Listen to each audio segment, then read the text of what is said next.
Good evening, everybody, and welcome. My name is Trey Grayson. I'm the director of the Institute of Politics. I want to welcome everybody to the John F. Kennedy Jr. Forum for tonight's forum. We're really excited. A year ago, we had some amazing things happen in the world, in the Middle East and in Egypt. And we had some great discussions, and we're kicking off maybe a series of continued discussions looking back and looking forward. Tonight's event wouldn't be possible without the co-sponsorship of the Harvard Kennedy School Middle East Initiative, the Shorenstein Center on the Press, Politics, and Public Policy, and perhaps most importantly, the Open Hands Initiative. The Open Hands Initiative was established by Jay Snyder, who's sitting here in the front, and it's really it was an answer to President Obama's encouragement to Americans to open their hands and reach out to people all around the world to do people-to-people exchanges and to try to build and develop goodwill. And this particular forum got its start in reaction to an exchange of journalists, American and Egyptian journalists, that worked together to cover the events over the last year. And what I have in my hand is a report, a special report. If you go to globalpost.com/special report, or click on special report, right, Charlie? That's right. Just Google it, y'all can find it. There's some great pieces of journalism in here that were a product of this collaboration. So we're really excited about tonight's forum, and to moderate tonight's forum is the editor-in-chief of the Daily Beast Newsweek, Tina Brown. Tina.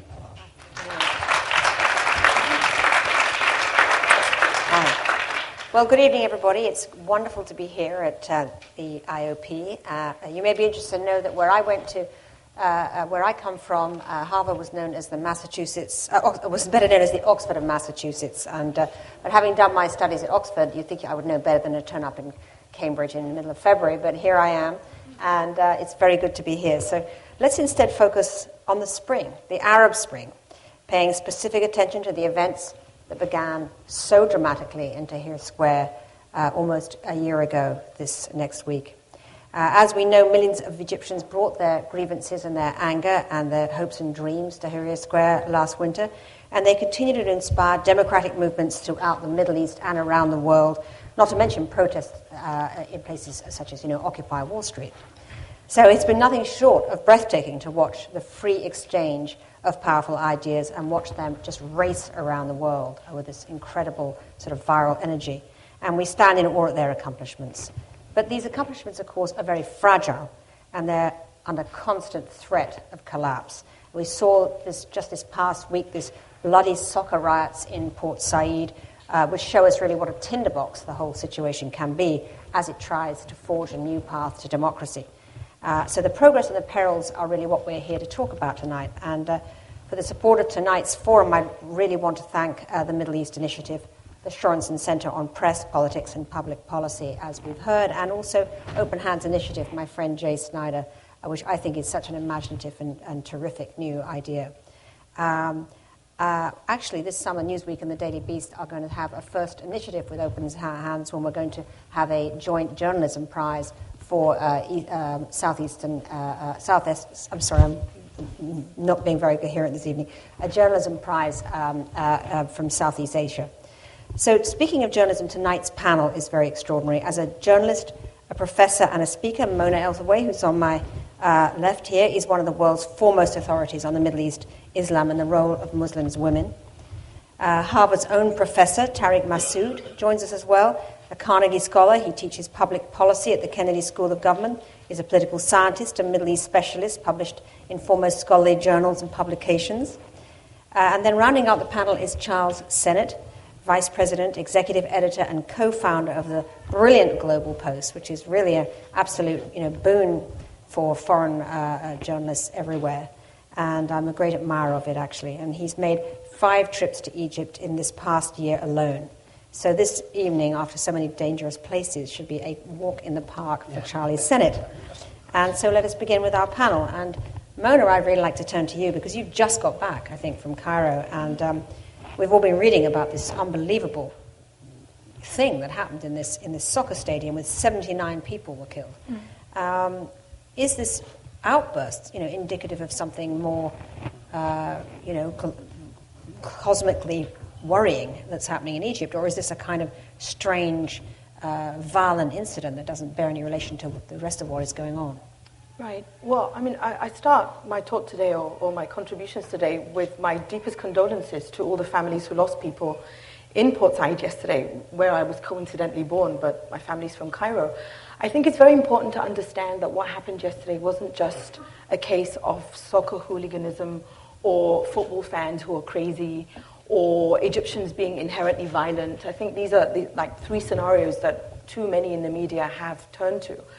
While the football fans involved, known as the Ultras, do have a history of antagonism between the two sides. This is a very popular side in Egypt called Ahli from Cairo, and the team from Port Said called Masri. They do have an arch rivalry. Many people expected it to be a very tense match between the two, and they have clashed in the past. But what is very unusual and what has caused a lot of people to question what exactly happened yesterday and to see it as something much bigger than a case of football hooliganism run amok is the fact that people were anticipating problems and that the police stood by and watched and did absolutely nothing. Now, according to testimony by the fans of the team that won, because it was fans of the team who won who attacked the team who lost. Which is in itself very odd, unusual. right? I mean, usually it's the losers who are furious and attack the winners. Exactly. This was the other way around. This was the winners attacking the fans and the players of the winning side who were playing away from Cairo.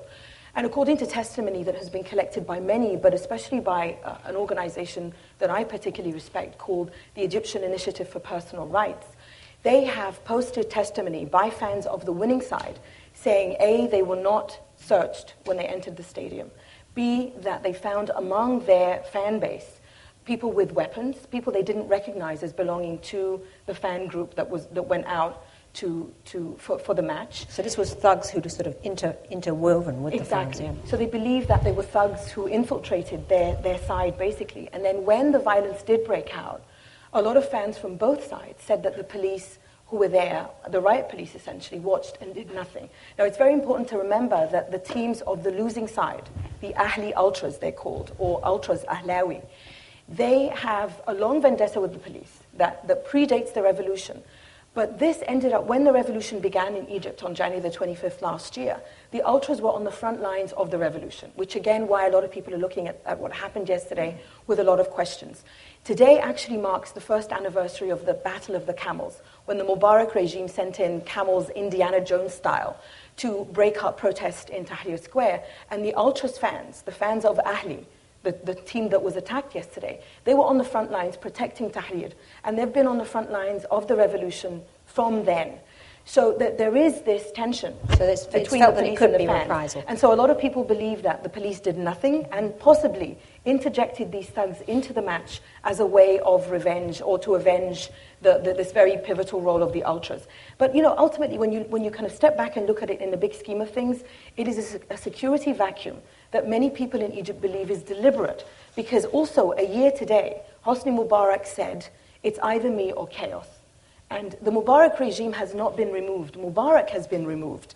But I often say we've replaced one Mubarak with 19 Hosni Mubaraks. And that is Field Marshal Tantawi and the 18 men who constitute the military junta that runs Egypt today. So this regime has for a very long time said it's either us or chaos.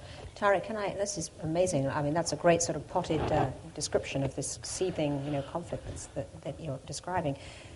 Tarek, do you agree with Mona that this is really a kind of underlying stoking of violence by the 19 mini Hosni Mubaraks that are now running the show?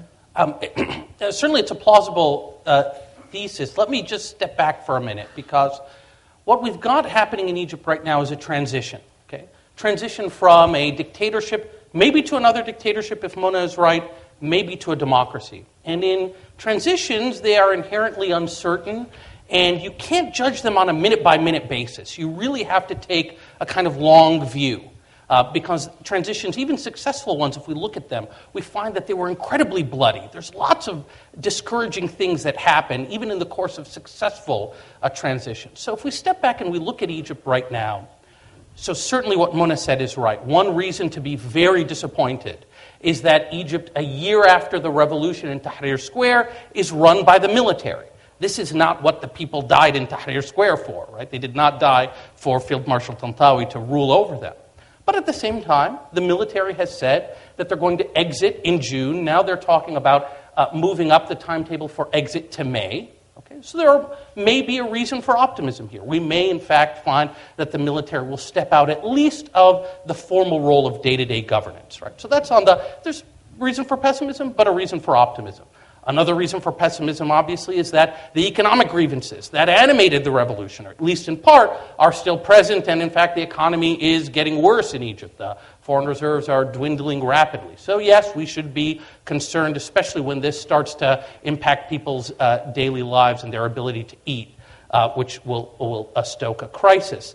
But at the same, and another reason for pessimism, as I think Mona mentioned, we just had a parliamentary election in Egypt, which produced a parliament that wasn't necessarily reflective of our greatest ambitions for a liberal and pluralistic Egypt, right? It's a parliament that's dominated by Islamists, not just the Muslim Brotherhood, but this new force that people are finally coming to terms with called the Salafis, who seem to be much more conservative and much more radical than the Muslim Brotherhood.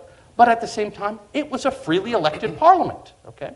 This is the first time in Egypt's modern history that you've had a parliament that actually represents the will of the Egyptian people.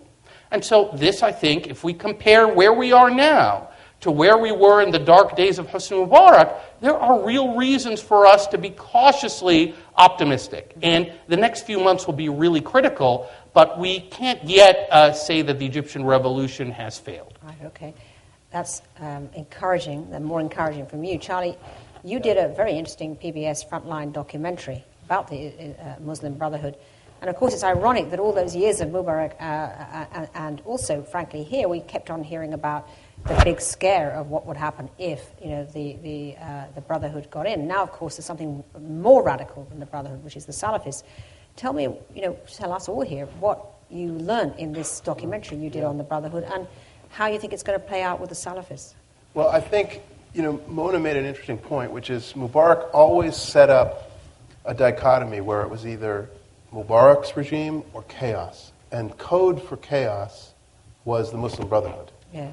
What he meant by that in telegraphing to the United States and to the Egyptian people is it's me or it's Islamist regime. And I think that fear and exposing that fear was a big part of the revolution. That the Egyptian people finally said, we're tired of that. Because while you've been telling us that, our economy has declined dramatically. Our opportunities for young people just aren't there. No one is feeling like Egypt is moving forward in the way you've created that equation. What was interesting about the revolution is it was a secular youth movement that came out into the street and got the ball rolling using Twitter, using Facebook, and using all the tools of social media.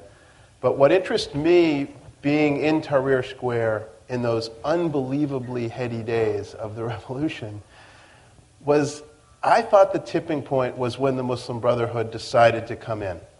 They came in late, but they came in with a lot of organization, a lot of strength, a lot of momentum.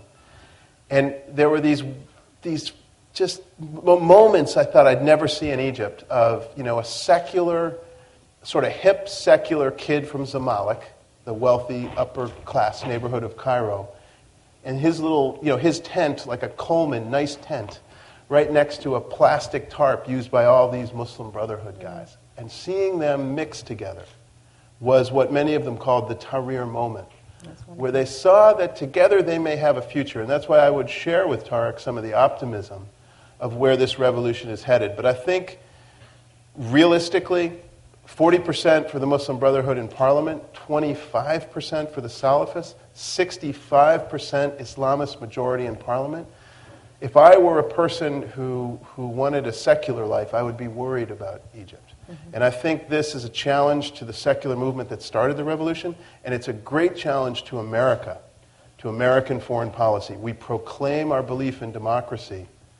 Democracy is spoken. It is a very ironic dilemma, obviously, that you grant, as it were, you help to foment democracy, and then what you get is something far more radical. Something that could really challenge. Of course, one of the things that is very worrying with this new Islamist, reinforced strain is for women. It's not good news, and I think one of the most disappointing things has been the way to see the women sort of shut out and left in the dust, as it were, while this so-called progress is made. Tell about what are your feelings about that. I mean, what you've seen about that, and whether things are going to improve for women, or whether and how the women of Egypt are responding to what is going on around them.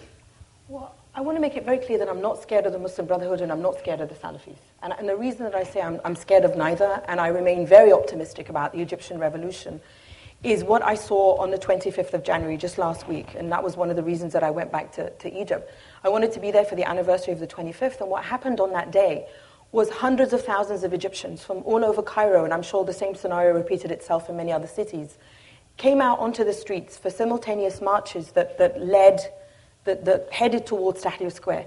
Now, there were two scenarios playing out on that day. One was the Muslim Brotherhood and the Salafis celebrating, because for them, joining the revolution and then the elections gave them, as Charlie said, 65% of the parliament. But for the rest of us that took part in the marches, and marches started from all points in Cairo, and who ended up in Tahrir Square, it was not a celebration, because for us it was the revolution continues. And there was a point where we were entering Tahrir Square, and the Muslim Brotherhood had these loudspeakers, and they were playing Quran, and they were celebrating, and we were entering Tahrir Square chanting very loudly, this is a revolution, not a celebration. So this was where the Tahrir moment perhaps dissolved, but dissolved, I believe, for the good of Egypt, because Mubarak was what united everybody who joined the revolution. But now we have to learn to live with each other's differences. And obviously women, for me, as a feminist, is a core part of how we're going to deal with these differences. And the reason that I say I remain optimistic is that everywhere I looked, on the 25th, and on the 23rd, 2 days before that, on the first day of Parliament, I joined a march from the Opera House to the Houses of Parliament that was launched by artists. It was artists, writers, and creative types. It was basically a march for freedom of expression. So there was a march for freedom of expression. There was the march on the January the 25th, and then another march I joined in Alexandria on Friday, just before I came back. And every single one of those marches was filled with women. So despite, the attacks on women, I mean, I myself had my arms broken by riot police. You're sitting there with your two broken arms. You should tell the audience what happened to you. Well, very quickly, last November, I was assaulted by Egyptian riot police. They broke my left arm and my right arm and sexually assaulted me. And hundreds of Egyptian women, men as well too, but when it comes to sexual assault, hundreds of Egyptian women have been specifically targeted by the security forces and soldiers in Egypt. Very famously, the image of the woman being dragged through Tahrir Square in December, who was stripped down to her underwear. Despite this systematic assault on women that is aimed at silencing and shaming us, Egyptian women continue to be out on the street, despite the fact that less than 1% of the Egyptian parliament is made up of women. We continue to be out on the street. And why are we out on the street? Every single person I met on the marches, the March for Freedom of Expression, the march to mark the January the 25th, they said to me, we're out today to tell the military they have to go. And so we were chanting down, down with military rule. But just as importantly, we're here to tell Parliament, i.e. the Muslim Brotherhood and the Salafis, that we are here, we will continue to be here, we see you, and we will hold you accountable in the way that we held Mubarak accountable. This is what keeps me optimistic about Egypt, because the Muslim Brotherhood have been elected to do certain things. If they don't improve the economy, if they don't create jobs, if they don't if they don't perform well on the foreign policy, if, they will be voted out. In the meantime, what has changed forever in Egypt is us, the Egyptian people. We are now on the street. 849 people were injured in Cairo just today because of demonstrations against what happened in the football match yesterday, which says to me Egypt has changed forever. We might not have got rid of the regime, but what we got rid of was this idea that the Egyptian people don't come out and demonstrate. No, we demonstrate, and we tell anyone who's going to rule Egypt today, we are here, and we're going to hold you accountable. And that's what keeps me optimistic about women as well, because there's a whole host of women's groups that I'm involved with, and I meet when I go to Cairo, who are forming a pressure group that is going to lobby Parliament, that is going to send out, one of them contacted me today, it's the Egyptian Women's Union. This union was launched by Hoda Sha'rawi in 1923. It was for a time led by Nawal Saadawi. It is now led by women and men. And they were complaining just today about the fact that the Labour Force Committee in Parliament wants to reduce the age of retirement for women to 55. So again, we're watching you and we're going to hold you accountable. Well, Tarek, what is your feeling about that? I mean, is democracy going to be good for Egyptian women or not? I mean, it doesn't sound... I mean, I'm glad to hear about the strength of the women out on the streets, but it takes more than that. It takes actually formal involvement in the political process. It means having women, actually acting in governmental positions to make a difference rather than simply protesting. Well, what are your feelings about that I think it would be unwise of me to sort of pass judgment at this moment. What we do know is that the Mubarak regime derived some of its international legitimacy by being seen to be the champion of women's rights. And so Suzanne Mubarak, the wife of the president, had all kinds of initiatives that were, at least on the face of them, geared towards promoting the rights of women. What this did, though, by attaching the very legitimate cause of women's rights, by her attaching that cause and co-opting it to the regime, kind of delegitimized it in a way. And so there's going to have to be... It's so ironic because, I mean, you know, the fact that Suzanne Mubarak has such an imagery of corruption, really, and in terms of, you know, all that nepotism and you know, rewarding of her family and stuff, and yet, in fact, in the area of women's rights, she really was trying to do something good, right? Well, I mean, you know, or was it PR? Well, that's the thing. There are these photographs. If you ever go on Google and look for the NDP headquarters, which are the headquarters of the former ruling party, which are, you know, you always see this iconic image of it as a charred hulk, and often the image is actually not of the NDP. It's of the National Council for Women, which was right next door, which was Suzanne Mubarak's organization. But basically, I think that as Mona is saying, there are groups that are organic, that are inextricably intertwined with the opposition and with the revolutionaries who are also now pushing this agenda for women's rights. So I think there will be, there's reasons for optimism there. The bigger problem is that we've got to recognize that democracy doesn't always produce liberalism. Right? Yeah. You can have democratic procedures that don't produce liberal governments, okay? And we may have to be okay with that in some parts of the world. And the liberals in Egypt are also going to need to figure out a way in which they can mobilize votes and attract votes in an environment where people are more comfortable perhaps with Islamists, right? The Egyptian term for liberal is, the Arabic term that's used is liberali, which is it's an English word pronounced in an Arabic accent. And so when you go to somebody and say, "Ana liberali," you're already saying, "I'm coming from Mars." And so maybe what they need is to develop a kind of indigenous discourse, and the groups that Mona is talking about are doing that hard intellectual labor. Interesting. I think that's fascinating. Charlie, one of the first things, of course, that Mona was able to do after she was assaulted was she actually had, before the phone went dead, the ability to tweet out that she had in fact been arrested. Do you think that, we've heard, and you mentioned that social media did play a big part, but was that overhyped here? I mean, did social media play such a seminal role, do you think, in the Egyptian revolution, and will it continue to play? I think it did play a central role, and I think it will continue to play a role of helping Egypt find its way forward, because people are communicating. I mean, I got your tweet right away. We immediately put your unbelievably great interview with NPR up, where you talked about the need for another revolution in Egypt, for a revolution for women in Egypt, and a sort of revolution of the mind. You know, change. Everyone needs to really find more fundamental change. That dialogue was flying around the world. And I think that is the extraordinary moment of the Egyptian revolution. That's why it's the first digital revolution. The first Facebook page that was built, We Are All Khalid Saeed Now, by Wael Ghanim, or at least he did admin on it, and he'll be here tomorrow night. That really did bring a community together. The Facebook girl who began the call to come to Tahrir Square on January 25th, that put tens of thousands of people in the square. The documentary that we at GlobalPost worked on with Frontline really captured that moment well, I thought, of coming together. It was a happening, but I would still argue that tens of thousands who came to the street, it would not have been a revolution if the Muslim Brotherhood youth didn't tell the Muslim Brotherhood, you have to get involved, this is the moment. And then it was people power. Guys from the Muslim Brotherhood with calluses on their foreheads and calluses on their hands from poor districts like Shobra and other parts of Cairo who poured into that square. And it was the human moment, because when they shut off the internet, the day that Mubarak tried to shut it down, that's the day the street demonstrations blew wide open. Mm-hmm. And I think the truth is that social media can only take us so far, or could only take Egypt so far. And then it will be up to the people, and that Tahrir Square was an expression, ultimately, of people in the street. I mean, out of that sort of huge melee in Tahrir Square, who is emerging? Maybe you might take that question, Tarek, but who is emerging as, a future leader?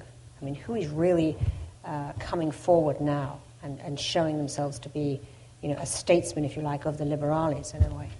Oh, well, that's a very interesting question. I don't know that I can think of anybody, but I think that's part of the glory of Tahrir, that, look, we're not talking about an old movement here. We're talking about something that's only a year old, and that is, as you described it, as a kind of melee. I would describe it, yes, as this kind of, a multiplicity of voices and organizations and groups with shifting alliances. That the Muslim Brotherhood youth that you talked about have now left the Muslim Brotherhood and tried their own. Which failed spectacularly. What about Amr Hamzawi? Would you consider him someone who came out of that? Out of Tahrir, I don't want to comment on a personality, but Amr Hamzawi, I will tell you one. He came out of Carnegie, but he actually appeared in the square powerfully, didn't he?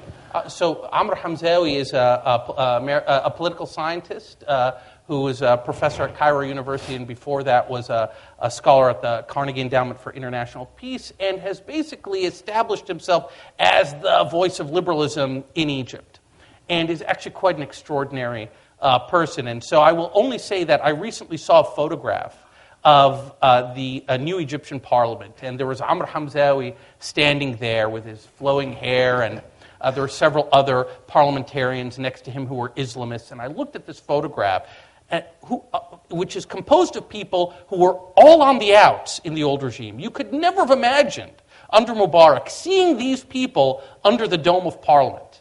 And so I actually felt quite optimistic after seeing that photo. Yeah. Did you feel the same way? Who are the people, Mona, that you've encountered that seem to you to speak as the future of Egypt in terms of leadership?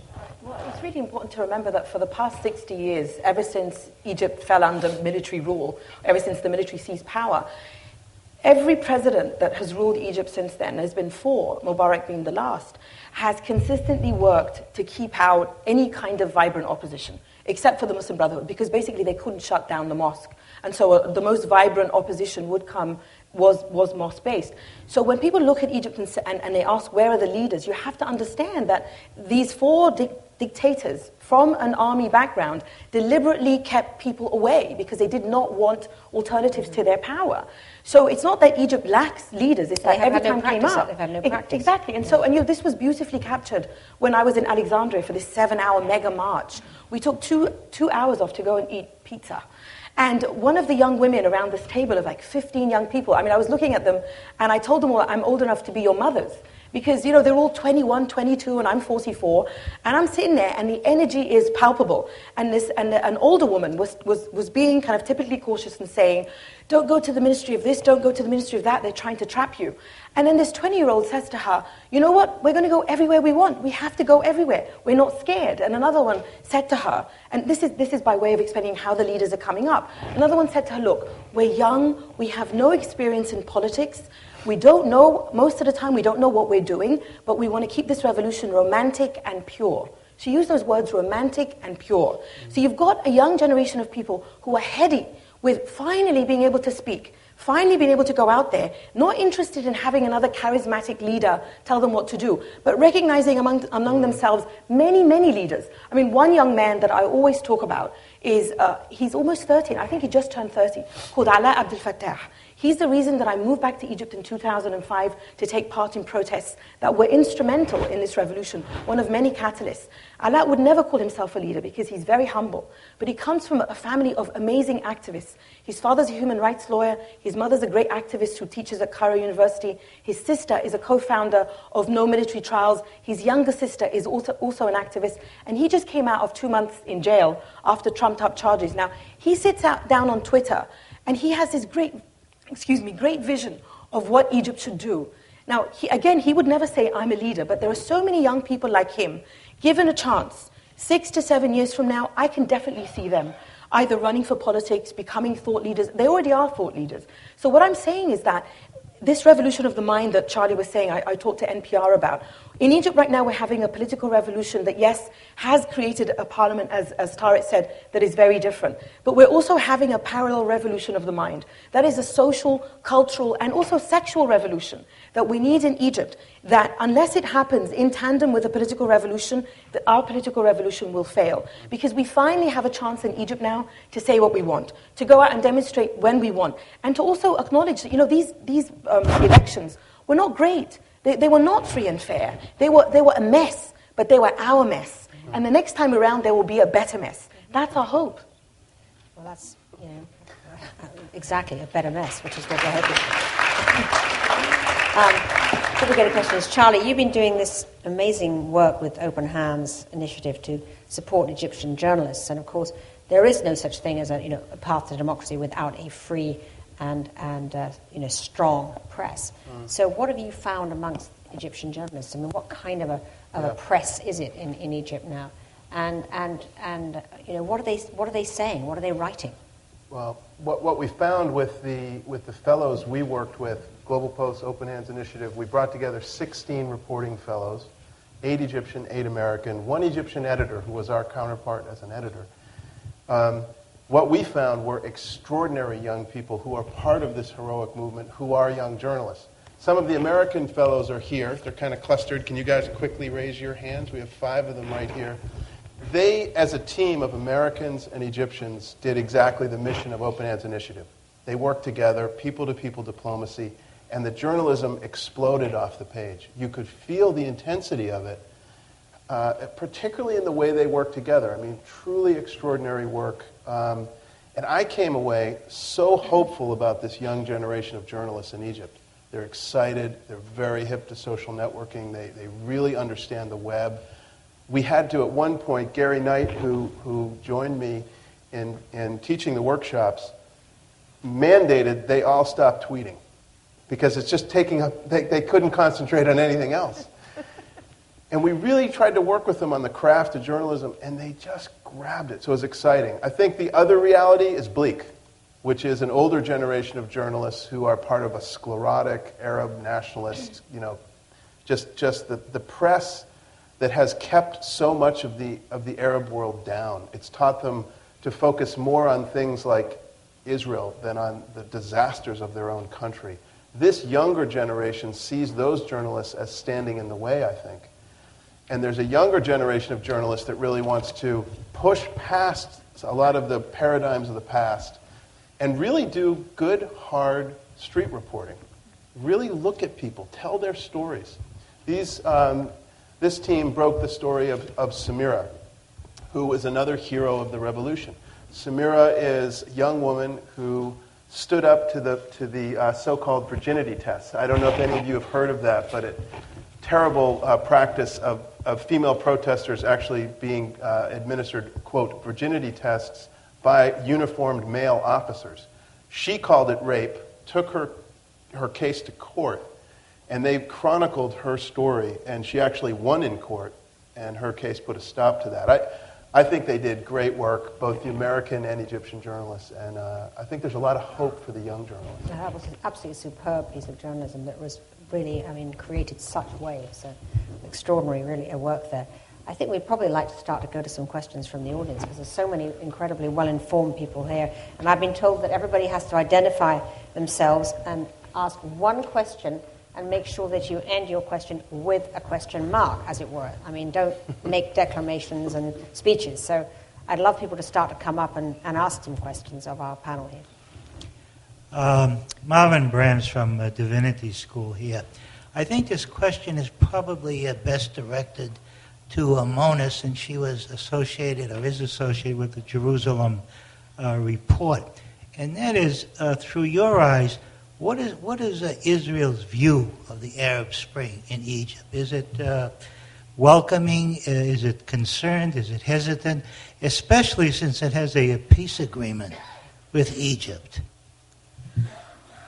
I don't know what Israel's view is. I wish we had someone from Israel on the panel to talk about Israel's view, but what I can tell you is that when the Egyptian revolution started last year, the Israeli prime minister actually sided with Mubarak, much to his shame. Now, Israel is a country that has often preached to the rest of the Middle East that it's the only democracy in the region, and mostly a democracy for its Jewish citizens, because if you spoke to Palestinian citizens of Israel, they will tell you that they don't enjoy the kind of democracy that Jewish citizens of Israel do. So to watch a prime minister of a supposedly democratic country side with a dictator that a neighboring country is trying to get rid of in order to make Egypt a democracy as well, for me, spoke volumes. And for me, said that Israel was much happier supporting a dictator than a democracy. But then, this country, the US, 5 different US presidents supported Hosni Mubarak, knowing very well that he was a dictator.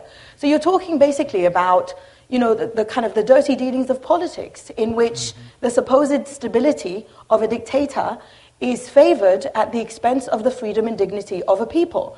Now, to be quite honest, I'm not paying any attention to Israel right now because I'm too busy with what's happening in Egypt, and that is exactly what most Egyptians will tell you. Our goal is a free and dignified Egypt, and we will free Egypt, and whether our neighbors, be they Israel or Saudi Arabia or anyone else in the region, don't like that, then quite honestly, too bad. Because the way politics should be played is to understand that stability comes from a population that is happy and that is free. Stability should not come from one man who promises you stability at the expense of his people. So, once again, I can't tell you how Israelis feel about what's going on in Egypt. I can only tell you how Egyptians feel. But I do remember what Benjamin Netanyahu said, and I think that speaks volumes, that he obviously sided with a dictator. Good answer.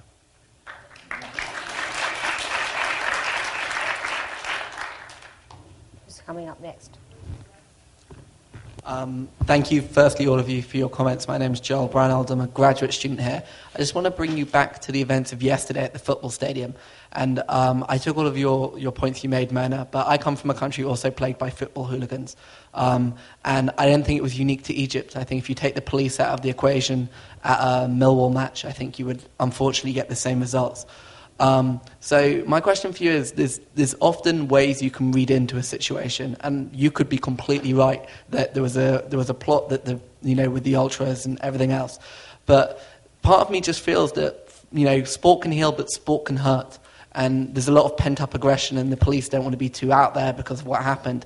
So to what extent is it useful to try and put so many layers onto what was a tragic event of what, hooliganism's international? It doesn't release the evil of Egyptian anger. Everyone's angry when it comes to football, and it's not particularly nice. So what's the benefit in putting so many layers above it to try and analyse it almost to death?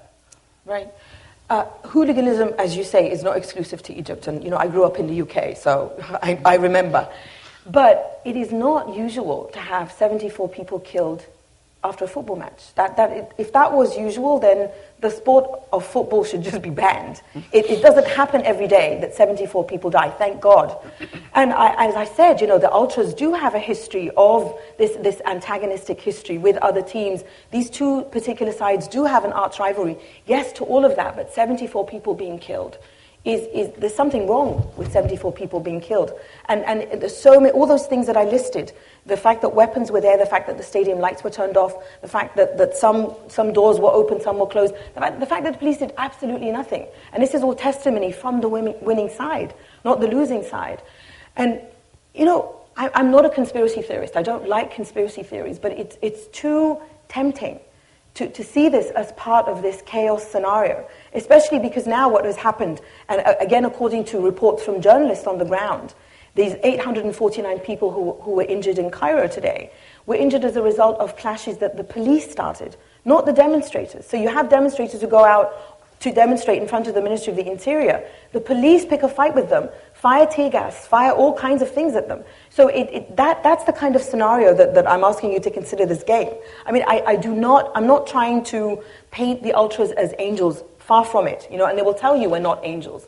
But it's just there was so many question marks that you have to ask or you have to look at it as something beyond just hooliganism. Tarek, do you feel that from what you know that this could be a scenario? Like I said, look, these are all plausible scenarios, and we can spend a lot of time with them. But I think, Occam's razor, right? The simplest explanation is usually the right one. And what do we know about Egypt right now? Well, we know that the police as an institution are really, feeling under siege, are not doing their jobs. They are of very diminished capacity. And so you can imagine a situation like this. The police say, you know what, if we get involved and we try to stop this hooliganism, we'll just be seen as, beating up citizens. So they say, let them go at each other. And so it doesn't require Eltahawy to say, begin plan Operation Chaos. It's just a kind of organic thing that happens. Well, it's kind of what happened in London, actually. I mean, it's what happened really in the summer in London. The fact is, it wasn't the police just didn't want to get involved because they were feeling, diminished at that point. It's just a quick reminder that the whole revolution began on January 25th, Police Day, because people were tired of the brutality and the corruption of the police. So this day, which was imposed upon them by the Mubarak regime to come out and celebrate your police, was the day the revolution was started. It's why it's called the January 25th Revolution. The ultras directly confronted the police. They went up and did their soccer, football chants by incorporating, instead of the other sports team, they called them the police on the other side. They antagonized the police. The police responded. The police are completely out of control. The military, which was seen as heroic and keeping control in the last few months, sadly has also spun out of control. So you had a situation yesterday where they fired the head of the football association, but they're not confronting the big issue, which is the police will need to be reformed dramatically. Just as the RUC needed to be reformed in Northern Ireland, it's going to take a long time. It's a huge challenge. And I really don't know even where you begin, but I know the conversation has to begin on renaming the police and retraining the police. I think this is exactly right. I mean, we're spending a lot of time talking about the military as the bad actor, but what really needs to happen, one of the prerequisites for democracy, is that you have to have coercion, but it has to be legitimate coercion. And who does that? The police. And the police have to be seen as legitimate. So absolutely, security sector reform in Egypt has to be number one on the agenda, and we're not really talking about it. You have to feel safe. Right. You have to feel safe, and people don't. But I think the reason that we are talking about the military is because who rules Egypt right now? It's the military junta, and they are ultimately responsible. When I was detained, after my 12-hour detention, after my arms were broken and I was sexually assaulted, I actually had a senior officer in military intelligence tell me, and this is routine procedure, we don't know why you're here. And I said that if you don't know why I'm here, who the hell knows why I'm here? And then he proceeds to give me this scenario of how, well, you know what's happening right now? The police are out of control. They do all these things, and we get blamed for it. Of course you get blamed for it because you're running the country. Now, at this time last year as well, in Egypt, the Mubarak regime unleashed the police to terrorize people and hoping to end the revolution. It didn't work. And what did he do then? He pulled them all off. So there was this huge security vacuum, and at the same time, opened the jails. We have on record prisoners saying that they were kicked out of prisons at gunpoint. Why? To terrorize the Egyptian people. How did the Egyptian people protect themselves? They didn't have police on the street. They formed neighborhood watch committees. That tells me that you have a police and you have a military who are not interested in securing people's safety. That is Egypt today. Before this football match, we had 3 armed robberies in 2 days in Egypt. Where are the police? But ultimately, where is SCAF? The military junta running the country. Mona, I might just add that the police, for sure, out of control, corrupt, brutal, they start the revolution. I think the military suffers from something that militaries around the world suffer from, including the United States military in Afghanistan and Iraq, which is they don't know how to police. They're not trained for it, and they're actually trained to do the opposite, which is go out and attack. And so being on the streets just recently and watching, I was there the day of the famous video of the girl in the blue bra. How many of you have seen that video? So that's an extraordinary image of the moment where the military went out of control and dragged this woman, a traditional woman. They did the most insulting thing possible with all the video cameras watching, which is pull her shirt up, strip off the habaya, drag her through the streets, beat her with truncheons, and then, as a sort of coda, a soldier, a military soldier, stomps on her chest with his military boot. I think Egypt is the most extraordinary story I've ever covered in my 30 years as a reporter. The revolution is the most extraordinary turn of events. But I also think it's extraordinary because you're continually surprised, and I'm surprised to see the military become unhinged. And I think the U.S. embassy is quite worried about the way the military is reacting, even more than they're worried about the Muslim Brotherhood. What has been the repudiation for that incident? Has there been repudiation? Tantawi told Carter that they weren't stripping her, they were redressing her. That somehow her clothes fell off and the soldiers were actually dressing her. This is what the man who currently rules Egypt is saying. And yesterday on television, regarding what happened at the football match, he said, well, the people should take care of the people, essentially. So we're talking, yes, the military don't know how to run the country, the military don't know how to police the country, which is why we, on the side of the revolution, are saying the military shouldn't be running the country. Because one of the number one demands, or one of the primary demands of the revolution is civilian leadership for Egypt. Yes, they've said they're going to hand over power, but they've promised a lot of things and have not kept to them. And the presidential elections coming up, most Egyptians I know do not believe they will be free and fair. Most Egyptians I know believe that the military will withdraw after they've put in their man. And if they put in Amr Musa, who is considered to be their man, who is very much of the regime, I am guaranteeing to you today that the streets of Egypt will be filled with hundreds of thousands of Egyptians. We're not fools in Egypt. We want to get rid of military rule, and we will get rid of military rule. But you as Americans, and I'm a US citizen too, have to understand that our tax dollars give the Egyptian military $1.3 billion every year. My American side helped to break my Egyptian side. That's the dilemma.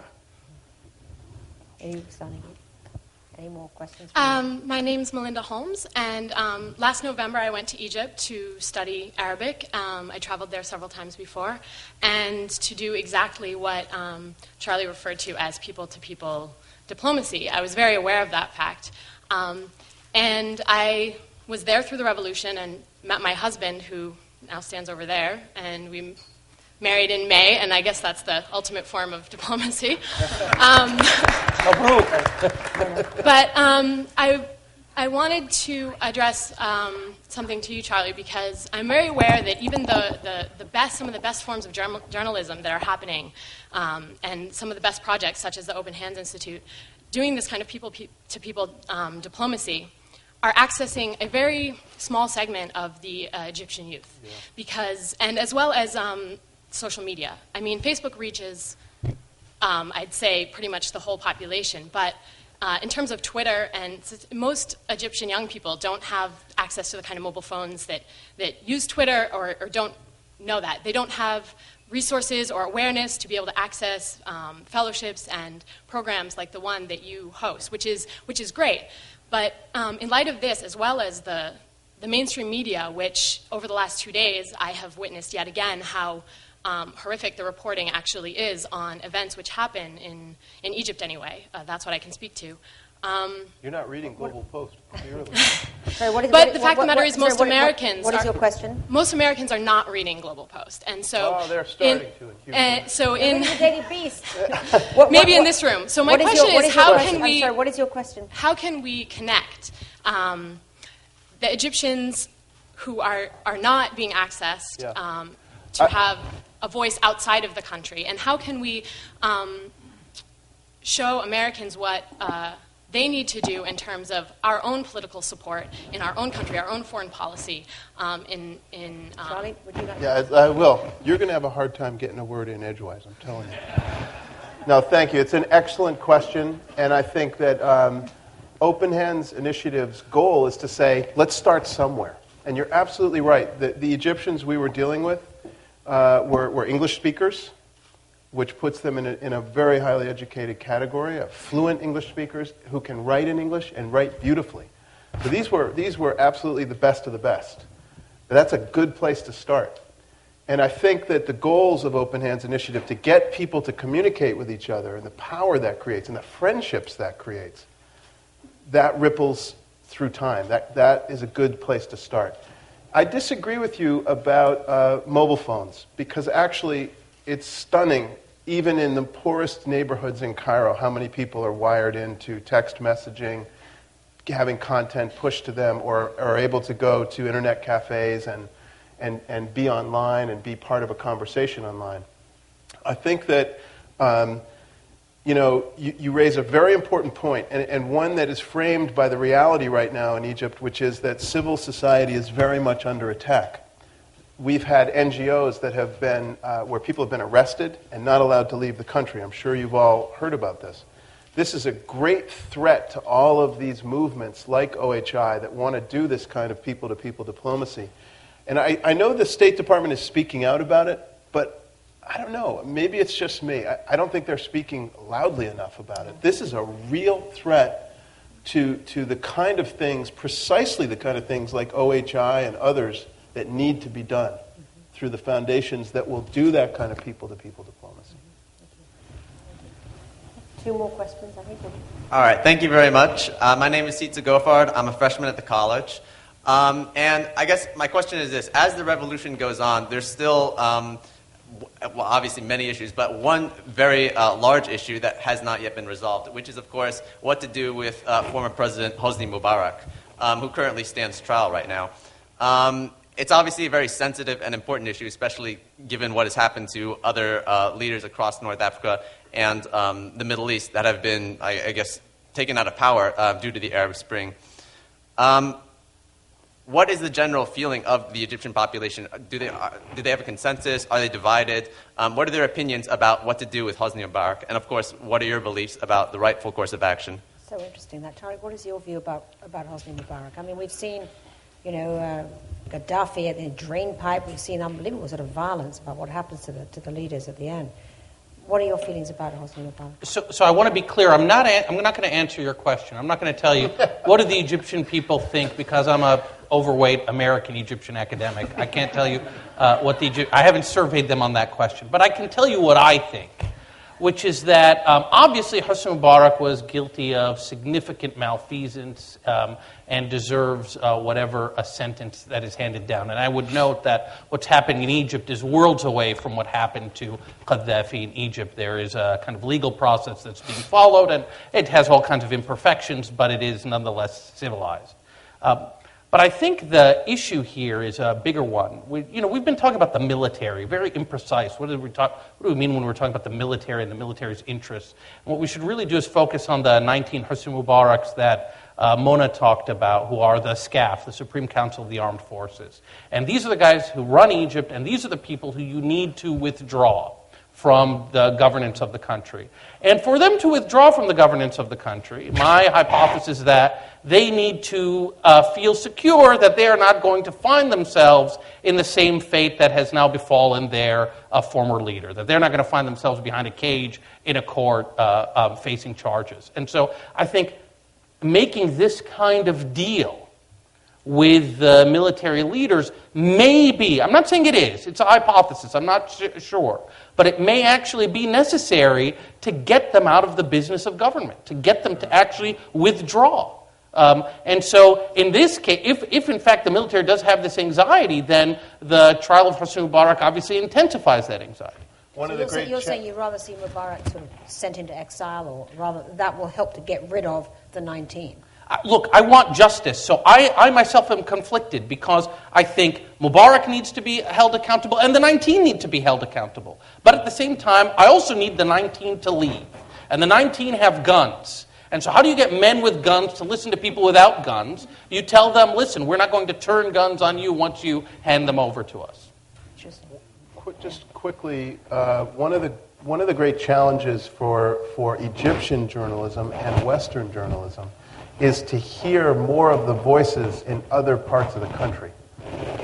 Too often, we, and I'd say even our fellowship, we tried to get out there, but we didn't do enough. We need to get out into Sohag. You need to get into Fayoum and Minya, and you have to get this story, because I don't think we know very clearly how the Egyptian people in sort of the silent majority feel about SCAF, feel about Mubarak. Well, and I think there's surveys. I mean, SCAF has 70% approval. But that's any credible survey that you do. Well, the Al-Aram Center, because they just represent law and order. But wait, because they represent law and order. Right. Al-Aram Center did that survey, which is controlled by the government, and it's dropping. It went 90, 80, 70, they 60. They did it with the Danes, actually, and I know the Danish fellow who did it. One of those surveys, Gallup said that survey said that the Salafis would get 5 to 10%, and they got 25%. So I don't trust any of those. Well, it depends on what question you're asking. And so the Gallup survey. Exactly.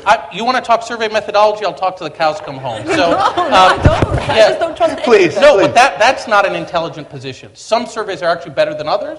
And the survey question that asked people... So many of them have been proven to be wrong. Well, let me put it to you this way. We have all kinds of surveys in the United States that ask people before an election, who are you going to vote for? And often the election turns out to go the other way, and we don't say that the survey was somehow fundamentally flawed or that the government controlled the survey to give... So the point is, that question about SCAF approval certainly also, so getting out to Fayoum is easy as pie. Sure. I mean, it's you talk to people, and they will tell you. When you ask ordinary people outside of Cairo, what do you think about the revolutionaries? Okay, 8 out of 10 of them will not tell you that they're great and they're fighting for democracy. They'll say, "Kifaya bas, enough." Right. We want to get back to normal. Can even hear that in Tahrir now. I'm not saying that's a legitimate position at all. Sure. I'm just giving you an empirical fact. They just want to get on with Right. their lives. This is just an empirical fact. I'm not saying that it's legitimate. Maybe they should be convinced that, in fact, the revolution needs to continue. But the empirical fact is, unfortunately, 70% of these people say the SCAF is doing a good job. And a big part of that is that they're only watching government-controlled television, well, which that's is the giving thing. them Hold these on. images. We have more questioners here, so let's go to the... Okay, my name is Nora Saeem, and I'm an Egyptian student at the Harvard Business School. And my question is to Mona, and I guess extends a bit beyond just the revolution. So as a woman, having been living in Egypt for a long time, one of the big issues that I see is sexual assault and verbal assaults and many kind of assaults. And would love to hear your views on what do you really think are the root causes, and therefore, how do you really start tackling this problem? There are many things being done, but where do we start and why is it happening and increasing? Okay. Great question. Hi. This could be a panel discussion all on its own. I think it's important to see it on 2 levels. I think it's important to see it for sexual assault from the regime and sexual assault from the street. Because in 2005, the Mubarak regime began a systematic campaign of sexually assaulting and intimidating female activists and journalists. There was a very notorious day of a protest, May the 25th, 2005, in which many women were attacked, tried to raise a case. The regime said there's no proof, even though there were lots of images loaded up on YouTube and on satellite channels, etc., etc. That was 2005. 2006 was the notorious Eid attacks, where now it was the street that was attacking women. And my theory of it, and it's not rocket science, when the regime attacks women and holds no one accountable, it sends out a signal that women are fair game. It gives out a green light basically to say that women are fair game. And then when the street then attacks women and the police stand by and do nothing, as they did in 2006, that continues. There is no doubt, unfortunately, that the rates of sexual assault, sexual intimidation, and harassment against women in Egypt have been on the rise. Because after 2006, a very famous survey now conducted by the Egyptian Center for Women's Rights showed that more than 80% of Egyptian women face sexual harassment, groping, unwanted sexual attention. More than 80%. So this is a problem in Egypt. In Tahrir, unfortunately, it happens now. On the 25th, after this beautiful day of marching, there was a woman who was horribly attacked in Tahrir Square. So obviously, this is what I mean by the revolution of the mind. This is an opportunity in Egypt now to say, look, women are attacked by the regime, women are attacked by the street, women are attacked. There is something about gender-based violence in Egypt that is horrific. We have to look it in the eye, and we must speak out about it, not just when it's the regime doing it to us, but when it's our fellow Egyptian men on the civilian level who are doing it to us. Because unfortunately what's happening now is that when it happens, the first thing people say is, oh, but it was the police, or it was thugs, or it was the regime, because we don't want to admit that it's happening from our fellow Egyptians. It needs a lot of honesty, it needs a lot of staring this in the eye, and saying this has to stop. And it can't happen from men protecting us. Because unfortunately what's happening now is the regime attacks, my body then becomes this battlefield where Egyptian men feel that they need to attack back. I've had so many Egyptian men write to me and say, dear sister, I cannot look you in the eye. I can't explain to you how humiliated I am for you, and I will avenge you and restore your honor. And I write back and say, dear brother, thank you very much for your kind sentiments, but I assure you that together we will restore Egypt's honor, because my honor is just fine, and the shame belongs to those who attack me, not to me. So this is our revolution of the mind in Egypt, in which we tell the men, your masculinity does not depend on protecting me and defending me. Your masculinity, my femininity, our Egyptianness is our being free. That's what it is. And that takes me back, and I have to answer what you said about surveys. I can't not say something. You just quoted a survey. No! It's a survey that I like. Yes, you just his survey, but your survey is Yes, because this is so bit like wonderful. No, very quickly. The thing about SCAF and the thing about Egyptians and the thing about the media, and this is why there are protests outside the TV and radio building, is that there is propaganda every day that is telling Egyptians the revolutionaries are going to burn Egypt. They said this on the 25th. They said, do not go down. I went to buy a mobile phone in Egypt and they all disappeared from the shop. I said, where are the mobile phones? They said, we've hidden them because the looters are going to come. So they have painted us as these violent looters, hooligans, over and over again. So in this scenario, of course the average Egyptian is going to say, oh my God, I want stability. Because Mubarak for 30 years told them, it's me or chaos. So the protests outside of Maspero are to get those average, the average Egyptian now, the more they kill us, the more they break their arms. Do you know how many average Egyptians come up to me and say, they kiss me on the forehead, and they recognize that what SCAF is responsible for, but what the riot police did, is quickly dwindling their support for them. So they might have said this, I don't know how many months ago, but if you talk to the average Egyptian and they see the blood that has been shed by the military, I don't think it's going to be 70% anymore. Okay, well, hang on before we get on with the methodology slugfest that's going on over here. We'll talk later. We haven't talked methodology. Emotion. Can we please... Lots of emotion. Can we go to just... There's another questioner, I think. Which I think he was waiting first. Yeah. This side, is it? They're both Egyptians. So. Thank you. My name is Osama Ali. I just came to the U.S. actually. My question for Mr. Tarek. I mean, I'm an absolute opponent for the Muslim Brotherhood and the Salafis. But don't you think that the classification of Muslim Brotherhood and the Salafi movement under Islamists is not fair, since they don't have the same ideology and agenda, and since it's also it creates kind of tension. Because Muslim Brotherhood is not good the reputation of Muslim Brotherhood is not good outside. So it's also, I think it's bad for Islam as a religion. So that's my question. So you're the label Islamist. Yeah. Yeah. Well, we got to call them something, and so I'm just using the term that people use. But there are probably people who engage in that kind of intellectual labor of coming up with new names for things. I don't do that. It's as vague and unproductive as the broad religious right in America. There are a lot of religious movements in America that are left. There are some that are right. And when you lump them all together, I think you don't pay attention to the real fissures that matter. So I'd agree with you. It depends on what you're trying to do. Can we just go to the next? Hi, my name is Mona Mouafi. I'm a social epidemiologist. I do research here at Harvard. I work a lot on surveys, so I have to jump in quickly on the survey thing. No, but that's not I have a question, but quickly. I actually was having dinner with a friend of mine who works at Gallup at the end of October, and told me that the approval rating for Salafis in Egypt was up above 20%, and they weren't going to publish it. They said it's too controversial. We're not going to publish it. We're private. Publish it. Oh, wow. They were not going to publish it, so I'm just going to throw that out there.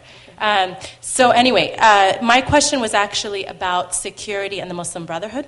1 year ago, during the revolution, the Brotherhood was lauded for keeping security in Tahrir, and it's one of the things that brought everybody together. And really, 1 year later, I see it as a bit problematic that 2 days ago or 3 days ago with the March to Parliament, it was the Brotherhood that was linking arms to protect Parliament while security forces were standing behind the lines with their weapons. So my question is, what do you think it's going to take to retrain security? I mean, from your opinion, especially Mona and Tarek, if you've been thinking about this, what do you think this shift, we keep complaining about security forces, what shift has to happen in order to clean that up? Well, what you're talking about is really, what she's talking about is 3 days ago, there was a march to Parliament, and it was stopped. Several of the streets were blocked by riot police, and one of the streets was blocked by the Muslim Brotherhood. And there was a very interesting turning point here, because a lot of people who began the march chanting down, down with military rule, ended the march shouting down, down with the Muslim Brotherhood. And that speaks to this idea that Egyptians are on the street saying, we're watching you and holding you accountable.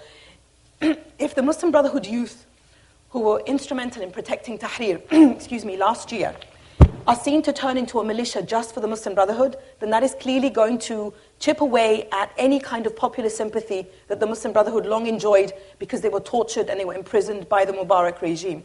When it comes to security rehabilitation, It hasn't begun in Egypt at all. I agree with both Tarek and Charlie. We haven't even reached zero to even talk about it. There is no substantive discussion of what to do with the Ministry of the Interior. They continue to behave the way they did under Mubarak, and we just changed the name of state security to national security. So that same brutality continues, and unless there is a popular will, Parliament right now has no power. It's a parliament that sits under a military junta. So unless it comes from SCAF itself, which runs the country, I don't see it coming. I honestly don't know when it's going to happen. There has to be a popular and a political will for it. Thank you, Mona. I think I'm being told madly to wrap up this very vigorous discussion, so I think I'm going to have to do that, unfortunately. I would love to go to more questioners, but I don't think we can do that, can we, over here? How much more time do we have? Okay, great. Wonderful. We've got some more questions. Thank you. Can we just continue to go? Yeah, let's get more questions. Let's get some more questions, because otherwise... Hi, my name is Dina Kraft, and I'm a fellow at the Neiman Foundation for Journalism. Hi, Charlie. Hi. And I've been based for many years next door to Egypt in Jerusalem. I wanted to know, you talked a lot about the revolution, but what about the actual putting of Egypt back together, specifically the economy? So many Egyptians are desperately poor. What is it going to take to rebuild the economy and tourism as well? Yeah, I mean, this is the 64,000 guinea pound question. This is task number one. Egypt has huge unemployment. Egypt is one of the world's biggest importers of wheat because you have this big subsidy program that you provide bread to all of these people. They have all kinds of other subsidies that are completely inefficient, and you've got to reform this entire just dysfunctional system, while at the same time trying to reform your political system to allow people to have more voice. So this is a huge task. The Muslim Brotherhood are not going to succeed at it, okay? And I don't know. How do we know that? Because it's not a problem that you can solve in 5 years. But they are good businessmen. The Muslim Brotherhood own businesses that are thriving, that even when they were outlawed, quote, you've got 80 million people in Egypt. I mean, this is a much bigger problem than any one group in Egypt can solve, and it's a much bigger problem than can be solved in one parliamentary term. And because any kind of economic reform always involves some dislocation, some pain before you have gain, and you have a population that's now activist and willing to go to the square and go to the government buildings in order to protest, I see actually the next period being one of significant instability here. And so managing this is going to be very difficult. I'm a political scientist, not an economist, so I don't know how we're going to solve it. I don't think the Muslim Brotherhood has a magic business wand. No, but just as a one point of what I would say is the Muslim Brotherhood now confronts the challenge of making the economy work. And the reason... Well, all of Egypt does. The reason they were protecting Parliament is because they now control it. Right. And that's now not just power, that's the burden of responsibility. But the biggest challenge the Muslim Brotherhood has right now, and they're not saying it, but Amr Hamzawi is that the military is going to have to make its budget transparent. It controls up to 30% by sort of dramatic estimates, 20% by others, of the entire Egyptian economy. It has hotels, wedding halls, gas stations. They own all the toll roads. They control a very large sector of the military. It's corrupt. It's built on nepotism. It's perks. And the U.S. government has a critical role in making sure the military does that. So if the U.S. is going to put its oar in the water to help the Egyptian economy work, one of the places they can begin and be extremely productive is getting the military to finally be transparent about its budget, to which we give $1.3 billion a year. Next one. My name is Mustafa Hoshi, and I'm from Egypt. I just work in Boston, came for the lecture. My question was kind of around how optimistic or pessimistic are you in terms of the ability of secular parties to conduct effective grassroots campaigns to compete with the Islamists? I mean, I know historically, right, the Mubarak regime kind of stifled the secular opposition given international acceptance and such. But, just given, the Salafi success over performance and I guess this relative secular underperformance in the last elections, just your thoughts on, being on the ground, how do you see that playing out? What's the time frame you see if it were to be successful and so on? A lot of the people who asked to meet me when I was in Cairo wanted to talk about things like reinterpretation of Islam, different kinds of Islam, a liberal Islam, other kinds of Islams than the Islam that is put forward by the Muslim Brotherhood and the Salafis, which says to me that many people are recognizing that the way to challenge both those two movements is through a somewhat religiously based approach, because they recognize that Egypt is a conservative country, they recognize the pivotal role of religion. But we also have to recognize that there are secular liberal Egyptians who have been sidelined, as you said, because, I mean, as I said earlier as well, Mubarak had the Muslim Brotherhood, left the mosque alone, and so those of us who identified with neither really had very little room for maneuver. The Muslim Brotherhood, to their credit, what they did do was they went out there and provided the social services that the regime never did. The regime neglected all these people. And so my question then is, where were the secular liberal groups, and why didn't they go out to find out what the average Egyptian wanted? So this is really the challenge of secular liberal groups in Egypt, not just alternative interpretations of religion, but going out there and finding out what the average Egyptian wants. And doing it. Right, exactly, because now they recognize that, you need to go out there and actually campaign for people's votes. Now, some of those groups, the Salafis, were giving out meat. Some of them were giving out oil. Some of them were giving out gas canisters. Okay, that's, instead of money for votes, it's meat for votes. That's the reality on the ground in Egypt. So get out there and find out what you need to do.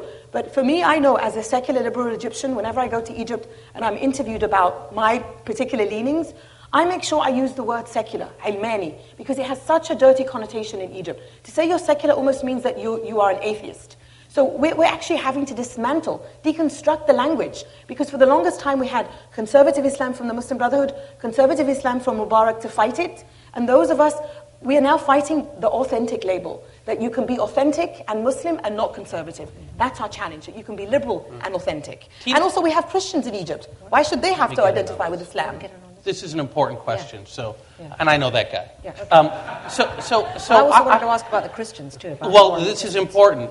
So I actually agree 100% with Mona. But part of the issue here is that the liberals, during this campaign, they didn't do themselves any favors, right? So when they would campaign, they would talk about the Muslim Brotherhood or the Salafis want to implement Islam, and we want to do something else. And so the average Egyptian who is very sentimental and likes Islam says, okay, so I got the one party that's for Islam and the other party that's not for Islam, and the party that's for Islam is giving me meat, and so it's a no-brainer. What needs to happen is that the terms of political debate need to shift. And the secular liberal parties need to stop talking about being secular and liberal and start talking about things like redistribution, all right? Unemployment, right? The Muslim Brotherhood doesn't want to have, I'm just going to make this up, doesn't want to have very progressive taxes, for example, and we do, right? Make that the issue, and then all of this other stuff will take care of itself. But if you keep on making the issue, I'm secular, love me because I'm secular, forget it. Nobody's going to love you. But you can get elected if you say, I'm going to redistribute to you if you're poor. And that's what the game has to become. But someone has to make the fight for secular, though. Because but not you the need part. Someone on the not if you want to get elected. He's taking the pragmatic point that you have to just reframe, because... No, I understand. Well, the Muslim Brotherhood, they promote a free market philosophy for business. And one of the chants of this revolution is social justice. So if you present yourself as championing the poor by giving the poor what they need, but you're a free market person, then you get all the social justice people coming in and talking about redistribution. So there is room for maneuver here, and I think they've missed that room. You may be afraid, but you're still allowed to speak. Hi, my name's Matt Lewis. I'm a National Security Fellow here at Harvard for the year. I think Professor Masoud brought it up about their rapidly declining reserves, capital reserves, and the government's going to be bankrupt here within the next few months, which presents a real threat in terms of security of the country, of what if the country goes bankrupt and the risk of radicalization. And my question is U.S. policy, that if Egypt does go bankrupt and they start to look for reserves or to look for a loan, what would be your advice to the State Department about lending money to Egypt? The military is already loaning its own government money. But I think that's tied to the security with the 1979 Accords. And as long as they respect the Accords, I think we'll still provide that economic assistance to the military. I'm speaking more of the actual capital reserves to keep the economy going. I don't know what we can do. If you haven't noticed, we're in pretty dire straits here in the U.S. Ourselves. But I do think that This is something that we're going to have to confront. And if we don't, or Europe doesn't kick in, then who will, right? Will it be Saudi Arabia, for example? And what price will Saudi Arabia extract for that aid? But I think you're right that we need to think about this. I would just say that... Can I ask each one of you now, because I think Sure. we are really wrapping up. I mean, what outcome should America want in this current melting pot that we see for what's going to happen? I mean, I think this is an extraordinary, historic moment, of course, for Egypt. But I also think it's an extraordinary moment for America. This is a time for the United States to seize an opportunity to have a new dialogue with, quote, Islamists. They are in power in the most populous nation in the Arab world in the middle of a dramatic, historic unfolding of change and tumult. And if they seize the opportunity to create a new kind of dialogue, it could have a ripple effect that could really, I think, benefit the United States in the post-9/11 era. Whole new engagement. I would just do a wrinkle on what Charlie said. I don't think it's a moment for the United States to begin a new dialogue with Islamists. I think it's a moment for the United States to begin a new dialogue with Arabs, right? Who are finally beginning to be able to take charge of their own politics and who are going to want to be respected and who's, they're going to be democratic citizens too, hopefully, and we should respect them on that level. So that's what I think that, the United States, we can talk about all kinds of short-term, ways in which this is not in our short-term interests to have Arab countries who are going to pursue foreign policies that are not necessarily aligned with ours. But if you keep the long view, it's better to have well-functioning democracies there than not. And so that's what we should be supporting. Well said. I agree. I think what's happening in Egypt and the region generally, but I'm focusing on Egypt not just because I'm Egyptian, but it's pivotal to the region, is nothing short of a seismic shift for the whole world, not just for the US. I think what we're seeing happening is a renegotiation between the ruled and the rulers.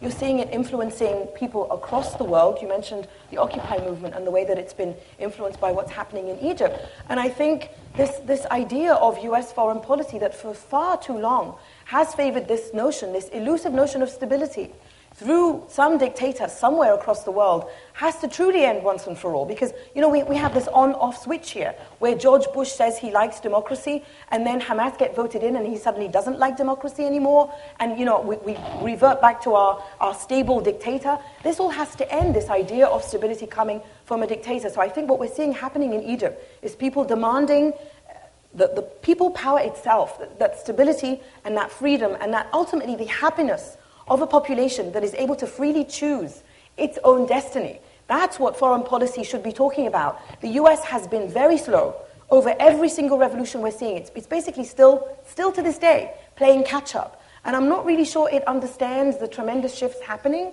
but I'm hoping as an Egyptian and as a new American that this country understands that this stability comes from the people and not from a dictator. It's that simple. Well, thank you very much. I think we could go on all night.